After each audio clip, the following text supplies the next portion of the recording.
Hello and welcome. Welcome to Quilt Conversations Live. I'm Geraldine Wilkins, the Living Water Quilter. How are you? Hello to Marcia. Marcia, hello, and Lori. Thank you for being here. Madonna, how are you? So glad that you're here. Annette, hello from California. Awesome. We're in California. I lived in Southern California for a number of years. Who else is here? Nancy from Carolina. Welcome. And Elaine. Right? No, I keep saying Elaine, and it's Eileen. I will get that right. Please forgive me. It's Eileen. All right. All right. The power. Yes. You like that, Marcia? Power. Sewing is our superpower. Hello, Annette from Palm Springs. Fantastic. So glad everyone is here. We're going to talk about how to unlock, we're going to use a key to unlock our quilting potential. It's perfectly okay. Oh, thank you. You're so kind. I don't know why I keep getting that wrong, but I will get it right eventually. And I thank you for your patience. So, how many of you think you don't have a creative bone in your body? Have you heard that expression before?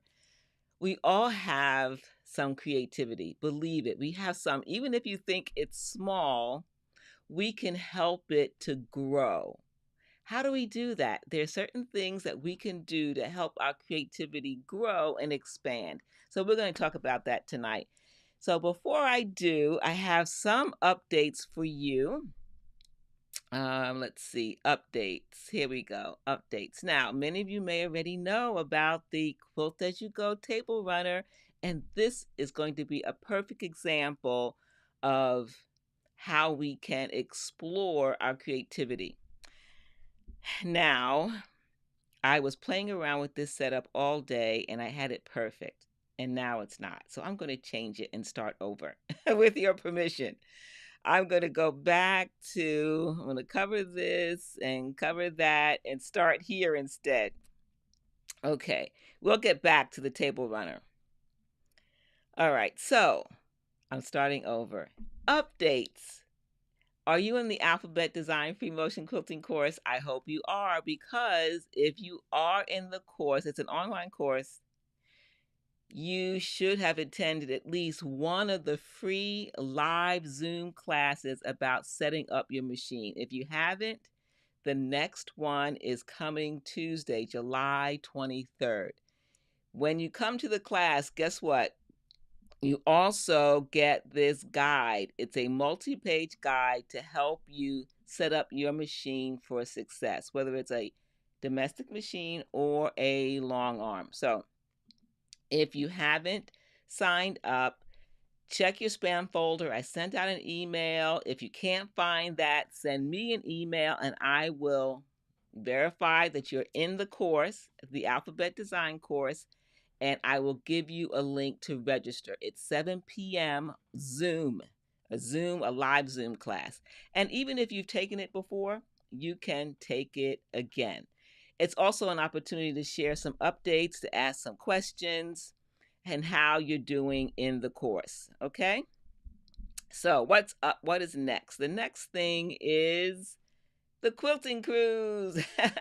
We've been talking a lot about this. So, here's the update. The update is that we have 45 ladies, but there's still more room. So, if you're thinking about it, come and join us. 45 ladies so far. I'm excited about it. I've picked up a lot of the supplies for my kits, for my classes, and we have set up a private Facebook group for pre-cruise Q&As, questions, posts, all kinds of things, conversations about the cruise, about the retreat, right? So join us in the Facebook group once we send out the email. That's going to happen in about a week or so, but join us in the Facebook group if you are on the cruise. The next update, if you didn't know this, I'm teaching at a quilt show in September. It's the Pennsylvania National Quilt Extravaganza. Join me. It's going to be fun. It's ruler quilting and there's a lecture. So join me for that.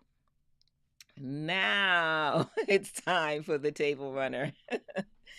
So this actually segues into our conversation tonight. If you're just joining us, welcome, welcome. I'm so glad that you're here.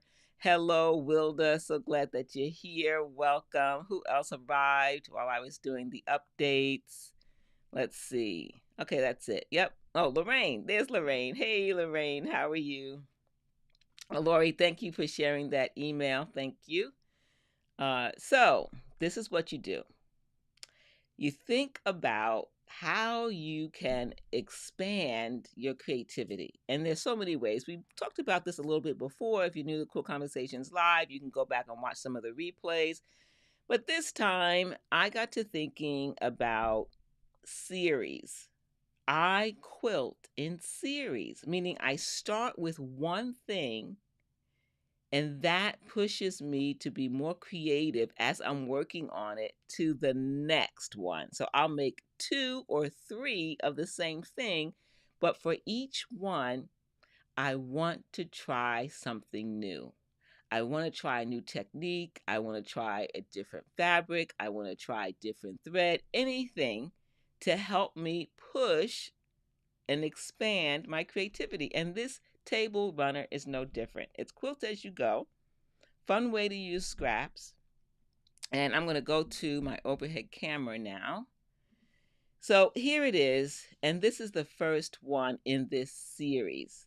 This is how you can unlock your potential in quilting, is to quilt in a series.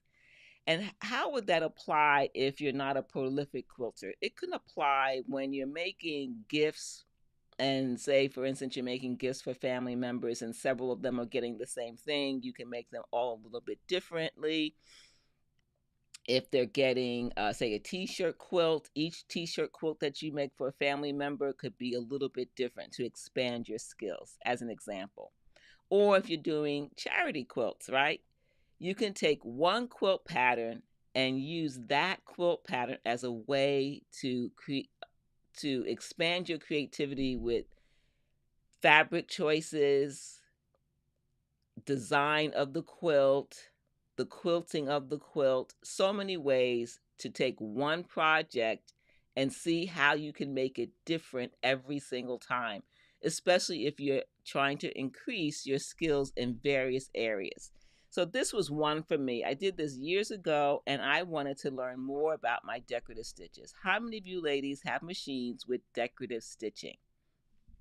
How often do you use it? Let us know in the chat if you have a machine with 15, 20, 100, 200 decorative stitches. And when was the last time you used it? This was a time when I wanted to learn how to use decorative stitching on my machine. It might sound simple, but there are different thread choices that we need to make. There's different ways in which we can use the decorative stitching, not only with thread, but also some of the machine settings allow us to elongate the design. We can see how does the thread choice influence a design that has heavy stitching. Like, let's say, let's go over here to this end. This has a lot of thread. What weight thread would I use with a design like that? Does it matter? So this is one of those projects that allows me to learn more about decorative stitching so that I can use it in the future. It's an investment in time to learn how to use this feature on the machine, know what threads I can use. That's why a series is helpful in allowing us to expand our creativity with our tools. So Madonna says she has never used, she does have decorative stitching, but she's never used them. Well, here is an opportunity to use it. I think you have already signed up for this class. So Lori says, I use decorative stitching primarily around personal messages on quilts and to gifts to family. Marcia says the texture is great. Yes, decorative stitching does have beautiful texture, beautiful texture. an opportunity to play with those threads that you picked up at the quilt shop. Eileen says that I did some quilting using decorative stitches last month. Also played a little bit more after your last live. All right, fantastic. So going back to the series. So once I did this, I said, well, why can't I combine? What's the next step, right? What is the next step when we do a series? We want to do something different, at least one or two things different. So I did. I did something different in this series. Hey, Terry, so glad that you're here. Most people don't know about decorative stitches. I didn't realize that. Okay. I know some basic machines have a few decorative stitches. If you have a machine that's basic, it might be a decorative zigzag stitch, it might be an overcast like stitch. What else could be basic? Let me know in the chat what a basic machine would have in terms of decorative stitches. Decorative stitches and mid-level machines would maybe be 100 stitches or so, different designs that you can stitch like this here. Other machines would have maybe 200 decorative stitches that are a little bit higher level, I guess. But nowadays, because of technology, there are so many machines that just come equipped with a basic amount of decorative stitches. So this was number 2 in the series. We're talking about how to unlock your creativity in quilting, right? And that is to quilt in a series, to do multiples of one thing. And this is an example. This is a table runner series. So I showed you the first one, all about decorative stitches. So I continue to use that. Remember my rule about whenever you quilt something, always quilt what you know, add something new, and then add something that you're working on, right? So decorative stitching, remember I've already practiced that. I've been practicing my free motion. And then I start to add more free motion quilting. I've been practicing. That was my goal at this time, was to get better and better at free motion. And strip by strip, I added free motion quilting. So this is the second in the series to help me improve a technique. I've added something I already started practicing, something that I'm learning. Even in free motion quilting, there could be a design we already know, but we're practicing feathers. Maybe we want to get better. And just doing one feather can help. Yay. So we want to use series to help us improve. Be purposeful about it, right? Who doesn't love the basic serpentine stitch? I don't know. Yes, Eileen, you are correct. There are many of the vintage machines that have cams for decorative stitching. That is true. If you're not familiar with that, cams are those round wheels that you would put into the machine that would help create the stitching. So decorative stitches have been around for a long, long time. That is so true. Okay, so what was the third in the series? I like to do at least 3. And if you have been paying attention, whenever I talk about a new class, a new project, a new ruler, I always make at least 3 different designs or 3 different examples of that new technique, that new ruler. That's how I expand my creativity in my teaching, but also to help you do it as well. So here is the third one. So not only did the quilting change, I still added some free motion quilting feathers. That was something I was learning, right? I also changed the way I quilted the runner. And the runner is a little bit different than the previous two, but it's still quilt as you go.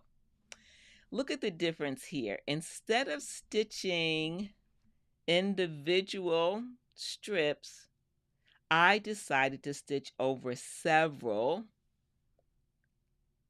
feathers. And that was something that I was learning at the time. Excuse me. Oh, thank you, Lori. Thank you. I'm glad you like it. So I was purposeful about this third runner. Let me show you the back. I wanted to make the quilting go from one end and go all the way up to a point. It had to stop at a certain point.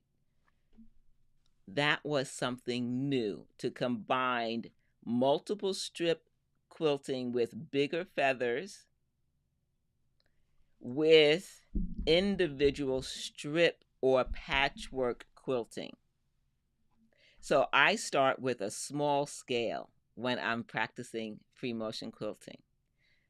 But eventually I need to change the scale and go big. This table runner in a series opened that door for me to practice going big in a large area with feathers. So that is one of the ways that oh, thank you. I'm glad you like it. Thank you, thank you.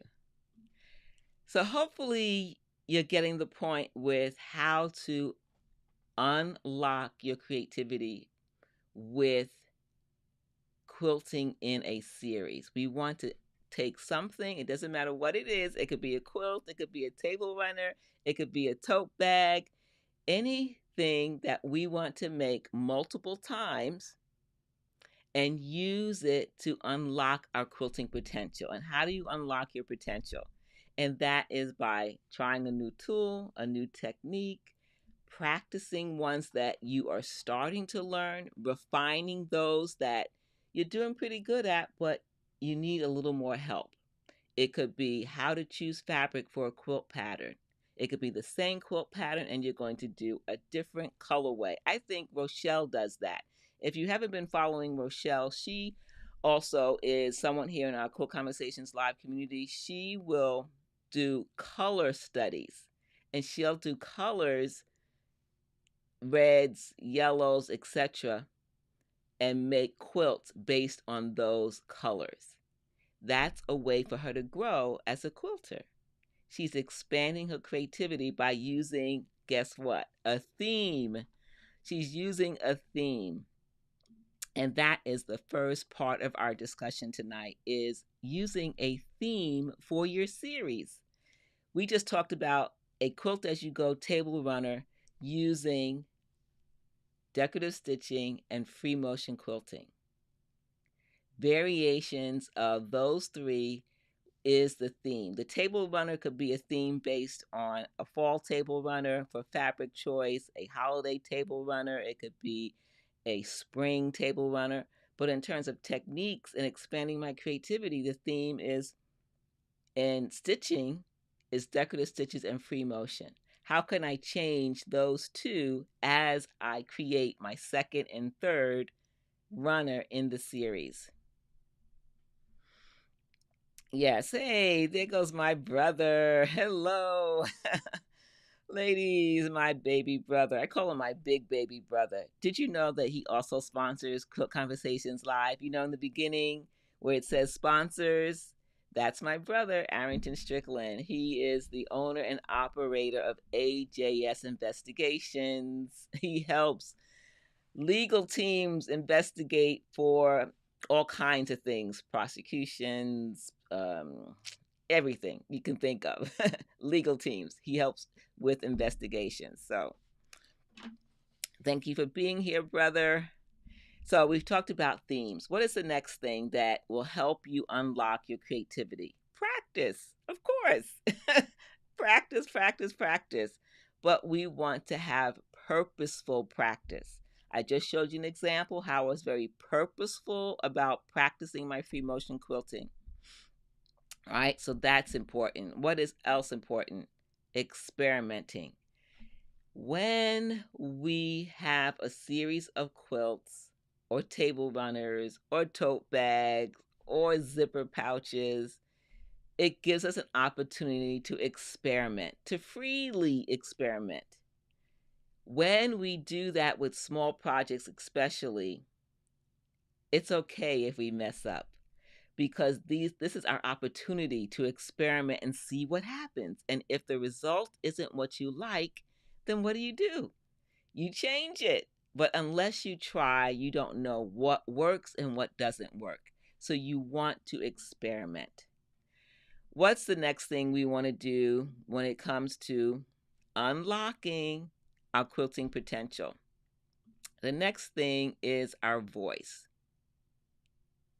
Do you have a quilting voice? When someone sees your quilt at a guild meeting, on social media, at your group sewing bee, quilting bee, do they say, "Oh, I know who made that. I know Marcia made that. Oh, yeah, I know Eileen made that." And they will know that it's Terry's quilt because she has created a voice, a style. Now, if you think, well, I don't know if I have a voice or a style, when we work in a series, that is helping to develop our individual voice, our individual personality in our projects, because we're going to gravitate toward what we like. Here's an example. It has nothing to do with quilting, but I think it's a great example. When I first moved into my home, I needed some dining chairs. I needed a new love seat. And so I went to one store and I got some new dining chairs. I loved the upholstery on it. It was just my style. I loved it. So I went to a whole nother store to get the love seat. And I had opportunity to pick the fabric that I wanted. I just looked at the fabric based on what I prefer. Do you know what? I picked fabric that almost looked exactly like the chairs that I picked in a previous store 2 months before. And I didn't realize it until the so, the love seat arrived at my home. I said, "Wow, these look exactly the same." And that's because I know my style. We each have a style, and that can blossom when we work in a series. What else happens when we quilt in a series? We can tell stories. A t-shirt quilt is a story quilt. Would you agree? Would you agree that a t-shirt quilt is a story quilt? Let me know in the chat. Our quilt is our signature. Yes, Marcia, exactly. Our quilts have our signature all over them. Yes, yes, indeed. We can use our own voice to tell stories. A t-shirt quilt is a perfect example. If you make a t-shirt quilt for someone, it's going to tell a story about what they've done. Maybe they're a cyclist and they like to hike, maybe they like to travel, or they're into sports and there's all the teams that they enjoy. Or maybe it's a little bit of each one. They like sports, they like to travel. All of that is in a t-shirt. Does my t-shirt tell a story? Does it say that I love to quilt, to sew? Yes. Yes, especially if they belong to one person. So that's an example of storytelling. But we can decide to tell a story in a series. Storytelling could be about our passion to garden, and we can create a series of quilts based on things that happen in a garden, your own experience in a garden, the things that you enjoy seeing with plants. And it could be floral or it could be vegetable gardening. It could be any story we want. When we do it in a series, it's going to help us expand our creativity. What else? It's an opportunity for reflection. When we work in a series, we kind of slow down. We're not in a rush. We've made one. Now we're making the second, and we are purposeful about our practice, about our learning, right? So we are going to reflect on how we can do things better or differently. Thank you. I'm glad you liked the t-shirt. By the way, you can get one of these. You can get one. If you're on YouTube, there should be a carousel of t-shirts for Quilt Conversations Live, and this is one of them. So before I move on, I want to give you another example. Visual examples, I think, really help with knowing what a voice, storytelling, and reflection all can do to help us expand our potential in quilting when we quilt in a series. And the example I want to show you is this series. Before I was a quilter, I was a avid floral gardener. I took a lot of time to redo my backyard with flowers. I had to learn about soil, about all kinds of things, what plants to grow and where to grow where and where to put them in sun and shade and all of that, right? Trees and how trees impact flowers in terms of watering and all kinds of things. So I also incorporated my love of the scriptures. So this is my first plant or floral mini quilt. It was a time when I was practicing free motion quilting. It incorporates something about who I am as a woman of God. I love reading the scriptures. And so Psalm 1 was about a tree planted by the river, right? So the gray area is the flowing water with little crystals in it, like the sunlight is hitting the top of the water. I'm putting in texture for the grass, putting in wind above the top for the sky. And I used a wonky log cabin. This is a log cabin block. This is the first one in the series. This is about a tree. My backyard is filled with trees. So what happened with the next one? Something that I continued from one mini quilt to the next was the log cabin block. And now the garden theme. What's in the garden? What's in the garden? Give me an example before I show you the next one. Oh, thank you. I'm glad you like it. So if you're doing a series in a garden, what would you make a mini quilt about? Tree of life. Thank you. Yes, that's another good example. So here's a tree is the first one. But what else in the garden would you potentially make a quilt about? Because remember, we're doing a series. We're going to use a log cabin block as our background. Then we want to use some free motion quilting and other techniques. A palm tree in your background, in your backyard. Yes, Lori, that's true. You would do a palm tree. Pollinators. That's a good example. So insects, animals, wildlife. Okay, let me fix this comment here. Oh, not me. You stay right where you are. Okay. Move my comment over. I didn't want to make it smaller. I just want to. Okay. There we go. All right. Wildlife. So I would definitely not do a serpent, although there are people who love snakes. I'm not one of them. No, I would not do a quilt on a snake. But that's an idea. I will show you the next one. A butterfly. So I want to practice my free motion quilting as well as my ruler quilting to help tell a story. I'm using a variation of a log cabin block.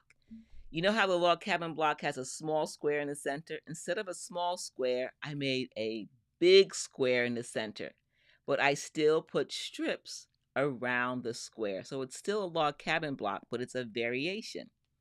This is still about my garden. I love butterflies. But this time, I want to use rulers to help tell the story. Garden of Eden.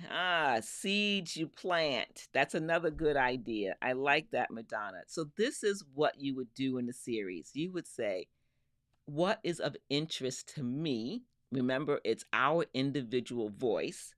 So for you, Madonna, it would be a seed. For you, Marsha, it would be the Garden of Eden, a whole storyline with the Garden of Eden. You would have a tree of life, you would have the serpent, you would have different quilts to help tell that story. And while you're doing that, you are expanding your quilting potential, because what are you going to do? You're going to try different threads, different fabrics, different quilt blocks, all kinds of things that you specifically want to do, want to learn, want to improve. So for this one, I said, nope, the background has to be ruler quilting. What rulers can I use for the sun? That's why you see the circles. What rulers can I use for sun rays? Those lines are about sun rays. So that's number 2. Let's look at number 3. Someone mentioned pollinators, but also there are friendly bugs. Ladybugs are fantastic for taking care of other critters that are not friendly to plants. So I love ladybugs. How do I stitch a ladybug? Can I use free motion quilting and ruler quilting, which is what I did? How would I create a background for the ladybug? What scale would I show the ladybug? Will I show it small? Will I show it big? Will I zoom in like with what do you call that? Microscope?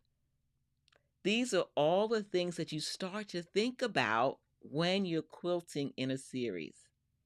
This is my garden, and I did a tree, I did a butterfly, now I'm onto a ladybug. How do I want to stitch out the ladybug? I have a lot of questions.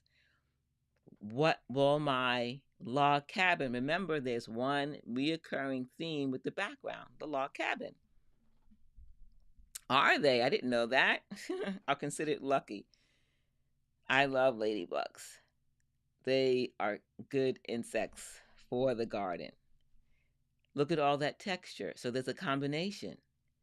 Then I decided to explore in this particular one free motion quilting. So I had to stop after I did the ladybug and did the other things around it. I wanted to stitch some of the flowers in the garden. So I took a separate quilt sandwich and I started stitching out leaves and flowers to see how could I stitch them. What would it look like? And of course, you know I practiced with paper and pen first, right? I practiced on paper, tried it out, then I did a test run in this small mini quilt sandwich with different types of flowers and leaves. How would it look stitched? So I practiced that. And then here's a close-up of one of the flowers that ended up in the ladybug quilt. Does this look familiar to my alphabet design students? As we work in a series, you will begin to quickly use what you know and then do a small change to create something new. We've talked about this before. Yes, Lori, practice, practice, practice, test, test, test. Exactly. Exactly. Okay, so was that a good example of how I used my voice in storytelling and the reflection I did from one quilt to the next in the series? This will grow you as a quilter exponentially. Perhaps a garden is not your thing. Maybe you like to make quilts, not art quilts, but you prefer to make bed quilts, lap quilts. You can still do the same thing, but do it in a different way. Take one quilt pattern, especially if you're doing charity quilts, like a guild here in my area, they make quilts for the hospital for the babies that are in the intensive care unit, neonatal intensive care. They have to be a certain size. it's not too big. That's an opportunity to expand your creativity. Dina's mantra. That's true. Practice, practice, practice. So, what's next in our? There are actually 9 different things I want to share with you tonight in terms of unlocking your potential with quilting and how to do that in a series. So, the next one, very at the very top, it just changed motivation. We all need motivation. Sometimes it's a deadline. We have to make that baby quilt for the baby dedication, or we have to make a quilt for someone because we want to have them warm when they're going through chemotherapy and we have a deadline, or it's a graduation gift. That will motivate us to get it done, right? Sometimes we're not motivated to practice different techniques like free motion quilting or decorative stitching or learning how to combine thread and needles and different thread types for different creative expressions. We need to be motivated. When we quilt in a series, it provides focused motivation. We're focused on the series, so we are motivated in that series. Yes, thank you, Terry. I appreciate that. This is a result of, practice, practice, practice, my willingness to experiment and try different things. And I know that I can't commit to always a very large quilt. So you see a lot of smaller projects, right? But they have helped me so that when I get to the big project, I have already practiced the technique. I have a storehouse of things that I've tried that I know that work and things that don't work. And I want you to have the same. So, what's the next thing? Let me unveil that. Variations. How many of you have noticed that when I share a new ruler class or some project, I always have variations? I do that for you as much as I do it for myself. I want to encourage you to know that we can do more than one thing with a ruler. When we talk about free motion quilting, how many times have I said, let's vary the size of a pattern? If you're learning a pattern, how many different sizes, if you remember, let me know in the chat, how many different sizes or variations should we make for every free motion pattern? I'm going to wait for you to respond in the chat. How many variations on a minimum should we have of one free motion quilting pattern? What is the variation and how many are there? All right, let's see who's been paying attention. I want to know.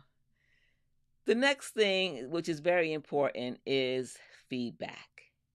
We have our own internal feedback when we look at our quilts. Too often, I'm guilty, raise your hand, I will look at what is wrong more than what is right. Look at what you did well, what turned out good, what was the experiment that was successful. That's important. The other part that's important is to know what didn't work, what went wrong, and how you can change it the next time.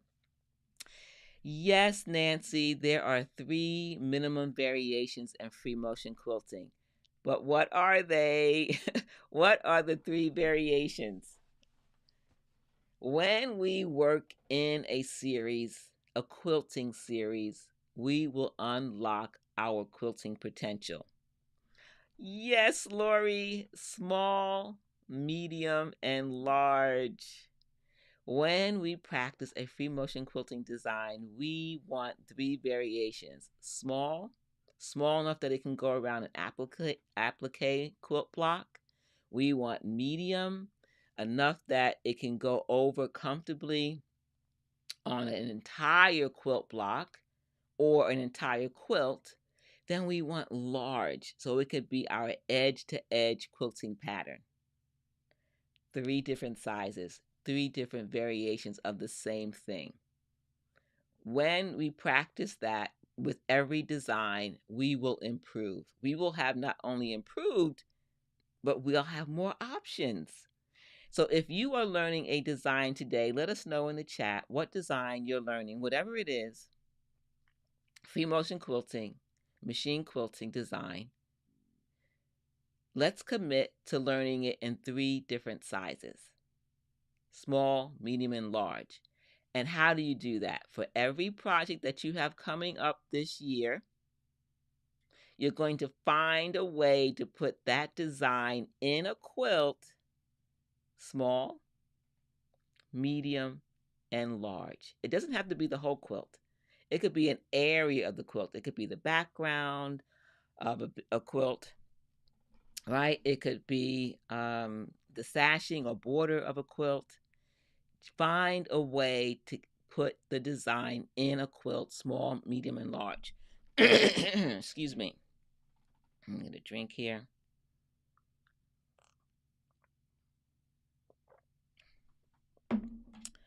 Okay. So, feedback. Feedback is important. Not only our own feedback, but feedback from others. If you are in a community of quilters, locally, online, share your projects. Get feedback. Share your success. If you are in any of my online classes and you have not shared a photo lately with me, I would love for you to share anything that you have quilted in the last 6 months. Share it. Let me see what you're up to. Do you want feedback? Do you want to be encouraged? I know that when I share my work and I hear good feedback to help me change something, to do something different, to try something else, I'm encouraged. When people say, "Oh, I really like that," I'm like, "Oh, wow, thank you. Why do you like it?" It helps reinforce my experimentation, that it was worth the effort, right? Or it offers me another variation, another thing to experiment with. So feedback is important. So let's look at another example. Remember I talked about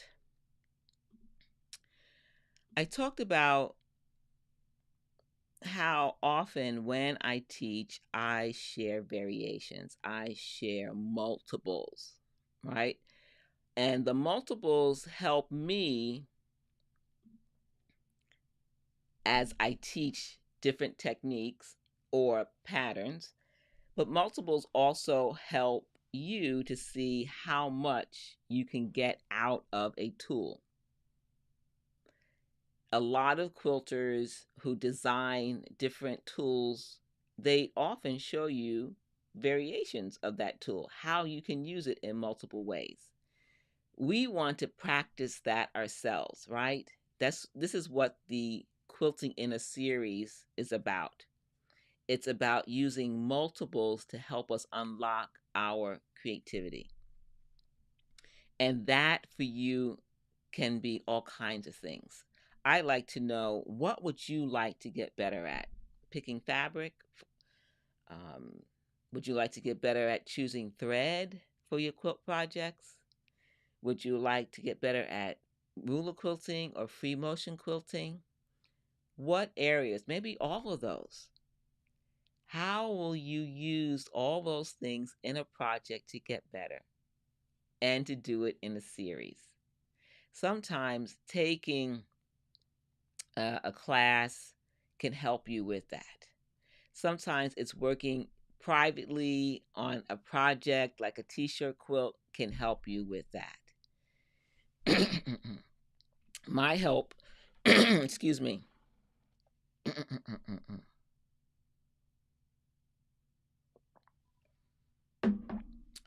Excuse me. Wow. Once more.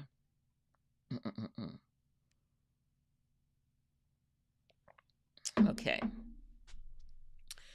So I always like to help you move forward in your quilting, right? So I always have something available for you to help you move forward in your quilting journey. So Marcia says she'd like more knowledge. In what area would you like more knowledge? More knowledge on thread, more knowledge on fabric, more knowledge on quilting designs? I'm curious. Ladies, I'm curious to know, what would you like to learn more about? What would you like to do to expand your quilting potential? I'm curious. So, I purposed years ago that I was going to learn free motion quilting. I started with basic stippling, then I added different motifs to the stippling, and then I focused on feathers. Then I focused on using the alphabet to help me create designs. And then I started ruler quilting. Ruler quilting became a passion because I knew that it was going to exponentially expand my quilting designs quickly. Quickly. Okay. So now that there's so many different rulers out there, each ruler can do so much. It's tempting to move forward and get another ruler and another ruler and another ruler without spending time with one ruler to see how much it can do. So I years ago decided I was going to change my focus to see how much I can get out of one ruler, and that changed the course of the classes that I now teach, because I believe that I'm never alone, that I'm not special in any way, that others probably have the same challenge, that I have this ruler and I only know how to use it one or two ways, but there must be more. So I started to create series of designs with one ruler so that other quilters could see, yes, it's possible. We can do this. So let's see what's happening in the chat here. All right. So Lori says she's finally finished her sister's hummingbird quilt on Monday. Ah, all right. You're going to send some pictures. I can't wait to see it. Well, sometimes deadlines, we do what we can, right? When we have a deadline, we do what we can. But the more we practice, you know this, Lori, everyone else, you know this, the more we practice those other designs, even on the deadline, we can do that because we have built our library of go-to designs. You want to build that library. Yes, seeing what others have done is very inspiring in how they do it. I like that too. I like to learn how to choose the right panto pattern for my quilts. That is a good practice. Yes, Nancy, that is an opportunity to really, really practice. I wonder, have you stitched out many of your panto designs? Maybe it's creating one small quilt that you can put across your long arm. I'm assuming that's a long arm since you said panto. You know, they could be disappearing 9 patch with different fabric choices, and then you would take one panto design for each of those three so that you can visually see what those panto designs look like on a disappearing 9 patch. And then you give those away as charity quilts if you're involved in some kind of charity work with your local community. That is a fantastic way to, I think, to practice using your panto designs. So Marcia says more hand quilting. Fantastic. That means you can start with some projects, do a series on table runners, do a series for mug rugs that are hand stitched so that you can practice your hand stitching and then give those away as gifts to your quilting friends. So Terry says, sometimes I struggle with what design or motif is best for the block or the quilt. Yes, that is a common problem. And I can't say that I don't struggle with that. I don't always know what will be the best design. But I think as we do the practice, especially in a series, we will begin to learn. we will develop our best practices. So, like one of my best practices in choosing a design for a quilt is I have a series of questions that I ask myself. One, do I have time for custom quilting? The answer is no, and I need to get it finished, that means I'm likely to do an edge to edge design. The second best practice that I have is how many go to designs do I have that are edge to edge? What's that library? So I look at that library of choices. So the quilting pattern that we choose is directly connected to our ability or the number of pantos that we have in our computerized quilting. The third thing I will ask myself is the density. How dense do I want the quilting to be? And then if the density of the quilting is medium, how many designs that I know, my go-to designs, can I quilt that way? And then the next thing I will ask myself is, what kind of thread? Do I want the thread to disappear and blend, or do I want contrasting thread? All right, Nancy, awesome. I can't wait to see the results of that. So this just takes a lot of practice. And if we work in a series, purposeful series where we experiment with the same thing, a table runner, a zippered pouch, a small baby quilt, we will begin to build up a library of ideas of what works and what doesn't work. And that happens over time. But if we wait until we have a quilt, it's going to be challenging to figure out what to use.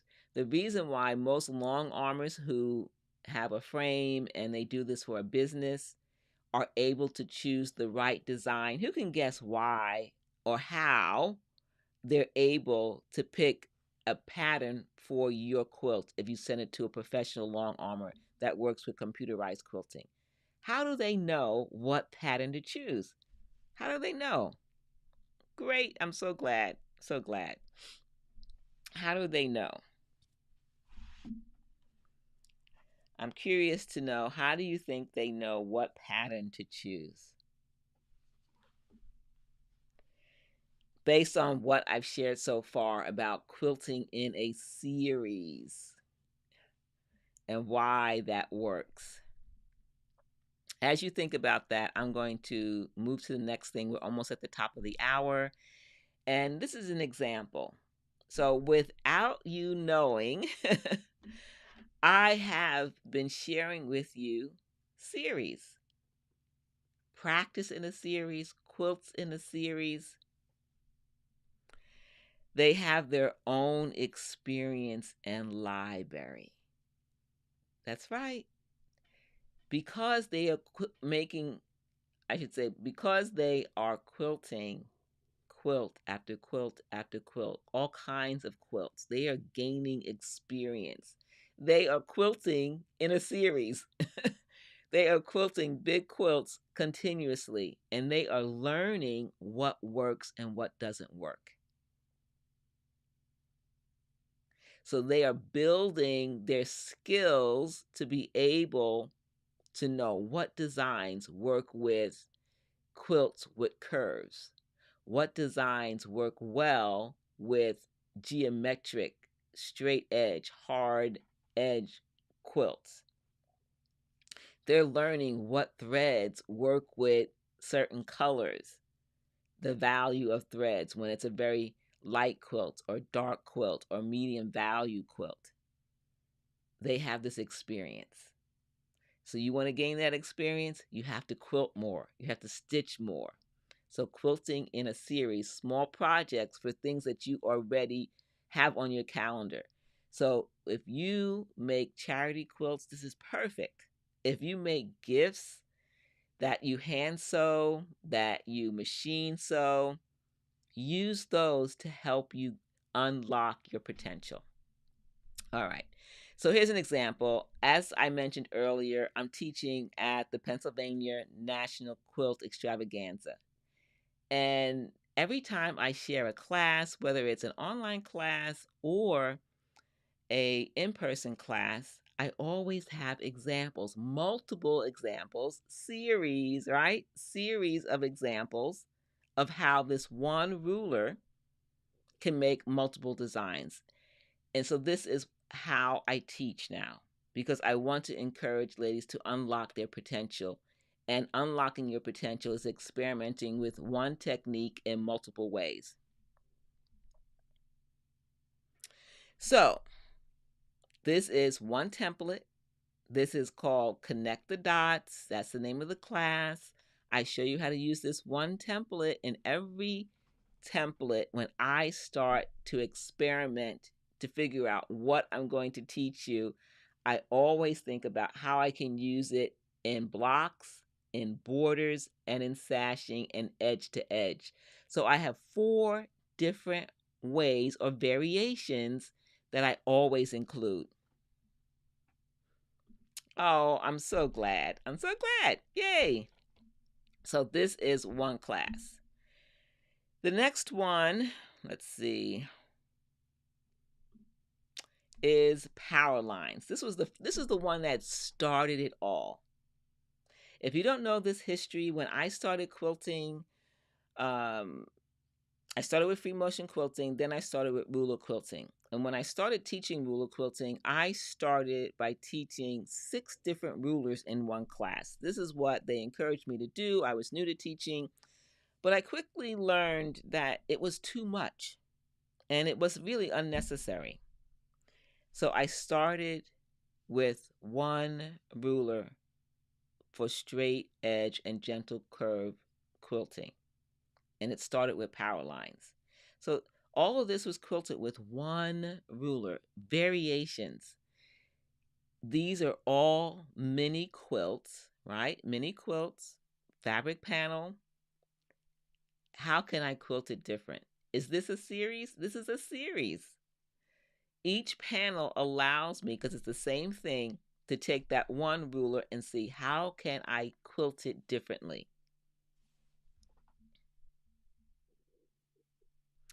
All right. Thank you, Lori. Thank you for that.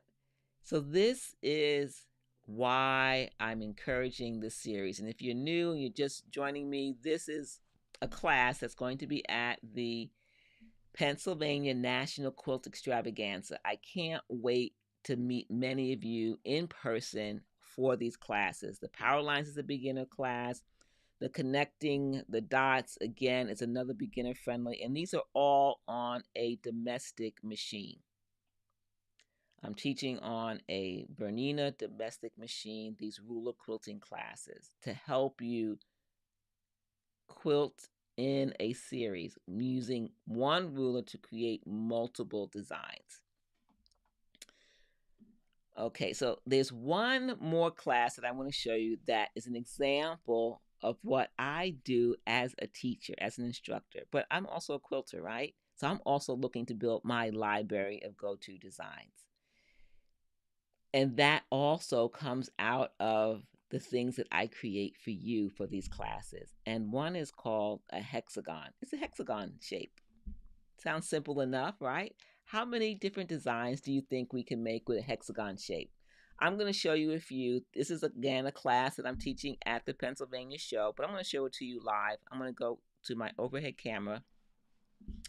So this might look familiar to you. Have you seen a design like this? Some call it chicken wire, right?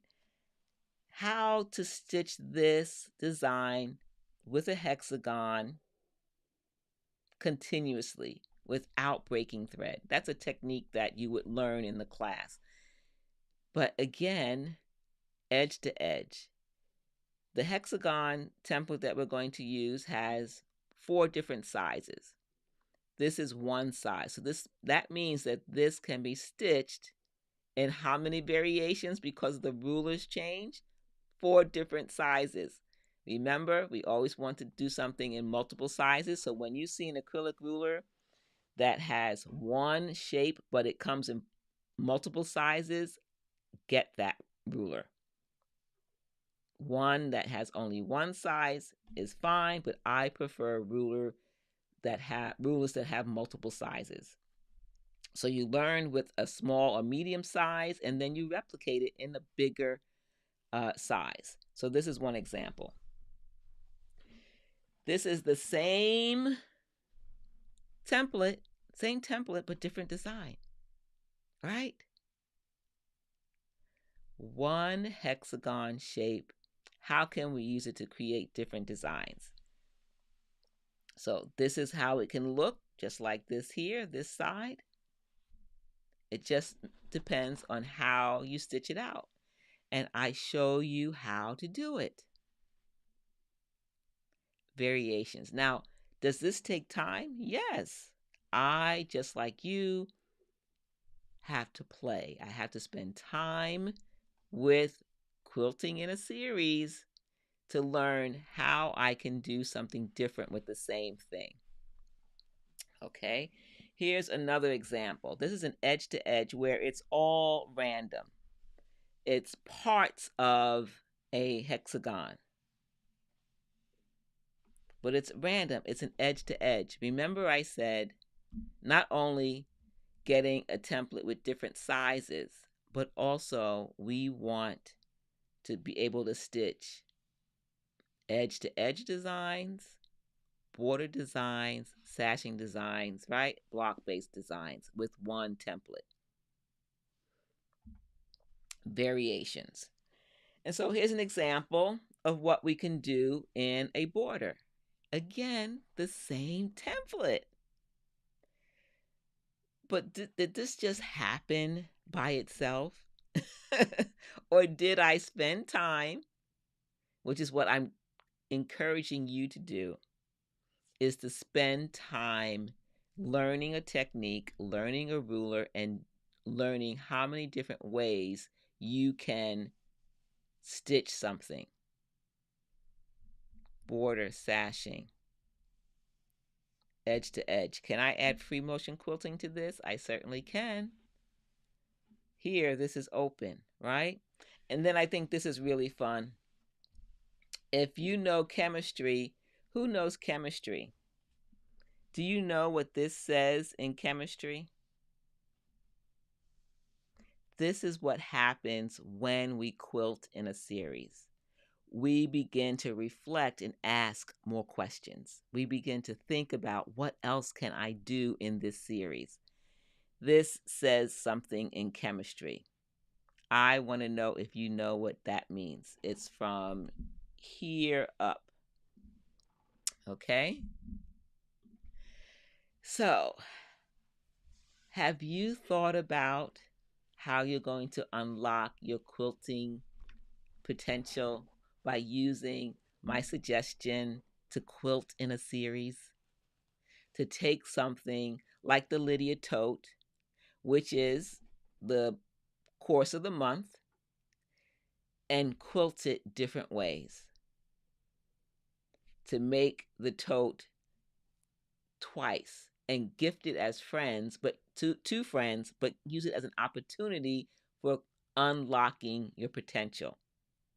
Or are you going to make a series of baby quilts that you're going to give away, but use it as a way to practice choosing different panto designs? Are you going to make mug rugs that you're going to gift to your quilting besties, but you're going to hand stitch so that you can learn? You're going to make at least 3 for your series, and each one you're going to try something different. You can unlock your potential. Each time you go to the next one in the series, you should be thinking about what you're going to do differently, how you're going to add a new technique, how you're going to practice a technique. Let's see. So who figured out what that said? What this says? Who knows chemistry? What does that say? The color of the fabric is a hint. Can you tell me what that says? The color of the fabric is a hint. Let me know. All right. Have I given you too much to think about? You ladies are very quiet. You're very quiet. Have I given you too much to think about? All right. So while you're thinking about how you're going to start your next series or what your next series is going to be or what that chemistry symbol was, Lori says, I don't know. I don't know. Let me show it one more time. So if the color is a hint, you need more hints.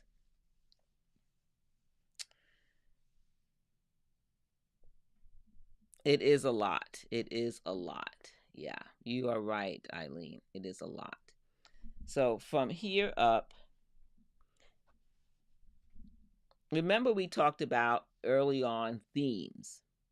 If we're quilting in a series, anything, and we pick a theme, I shared with you a theme, a garden theme that was a series. Ah, good guess. Good guess. Earth, coffee. Yes, it's something you eat that's this color. It's something that you eat that's this color. The series for this series is all about the hexagon shape. Dirt. No, it's not dirt. We don't eat dirt, Lori. I hope we don't. We don't eat dirt. Not dirt then. This is an example of using an acrylic ruler to help tell a story. Yes, she got it. Chocolate. This is the chemistry symbol for chocolate. It is the symbol for chocolate. Exactly. You can look it up. I looked it up. I did research. I kind of remembered, and this is why I'm sharing this example, is that as I'm working in this series, different ideas start to percolate. And I thought, yeah, I think I remember seeing that certain things are represented in the symbols that look like the hexagon. So I looked it up. I looked chemistry symbol for chocolate. I wanted the ladies in the class to quilt something based on what we all love, right? I think you all love chocolate, right? We all love chocolate. But that didn't happen in a vacuum. It happened because I've already created a series practice. Whenever I create a class, I have a practice where not only do I want to teach ladies how to use the acrylic ruler, I say I want to stitch a pattern that is block based, borders, sashing, and edge to edge, those four things.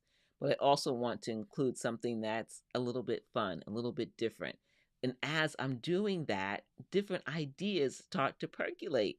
And then I do research.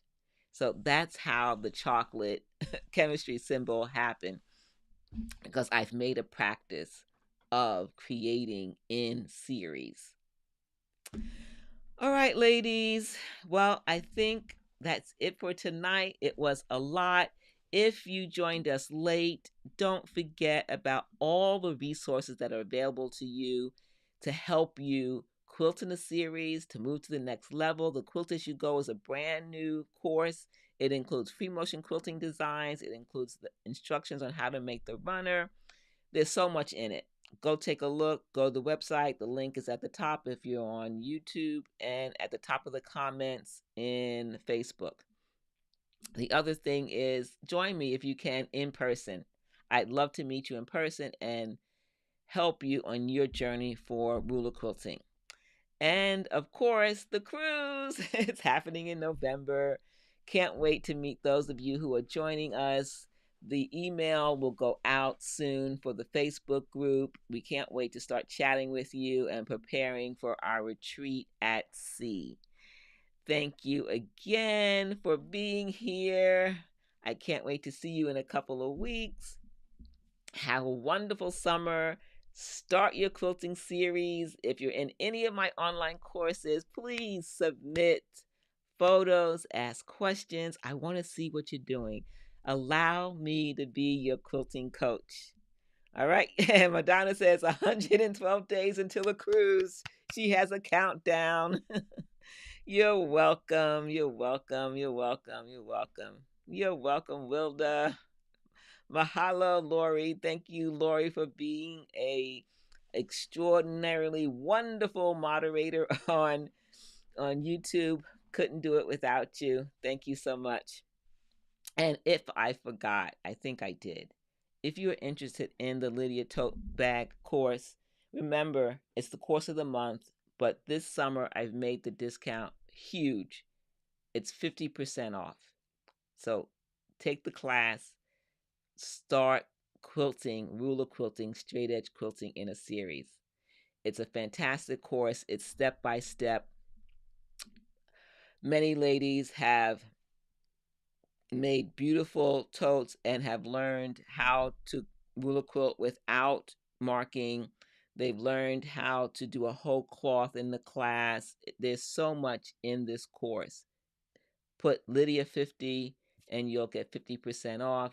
It ends at the end of this month, so take advantage of that. All right, this is it for real. See you next time for another Quilt Conversations Live.